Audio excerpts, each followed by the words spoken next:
संतोष देशमुख हत्या प्रकरणाचा तपास सुरू असतानाच एक धक्कादायक खुलासा आता समोर आलाय। बीडमधील केज येथील मसाजोगचे सरपंच संतोष देशमुख हत्या प्रकरणातील मुख्य आरोपी सुदर्शन घुले व सुधीर सांगळे हे तब्बल 26 दिवसांनंतर पोलिसांच्या हाती लागले आहेत। त्यांना न्यायालयाने 14 दिवसांची पोलीस कोठडी सुनावली आहे। याच दरम्यान संपूर्ण महाराष्ट्रातील वातावरण ढवळून काढणाऱ्या या हत्याकांडासंदर्भातील धक्कादायक माहिती समोर आली आहे। या प्रकरणाचं गुजरात कनेक्शन आता समोर आलंय। संतोष देशमुख हत्या प्रकरणातील आरोपी असलेले सुदर्शन घुले आणि सुधीर सांगळे घटनेनंतर गुजरातला गेले होते अशी माहिती समोर आली आहे। गुजरातमध्ये घुले आणि सांगळे या दोघांनी 3 तारखेपर्यंत एका देवस्थानात मुक्काम केला होता। मात्र पैसे संपल्याने हे दोघेही पुण्यात आले। एका व्यक्तीला भेटून पैसे घेण्यापूर्वीच स्थानिक गुन्हे शाखेने त्यांना बेड्या ठोकल्या।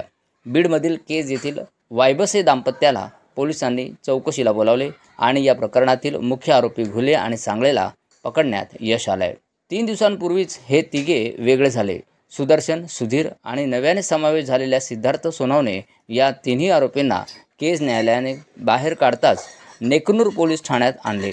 येथे SIT प्रमुख उपमहानिरीक्षक बसवराज तेली यांनी या तिन्ही आरोपींची कसून चौकशी केली।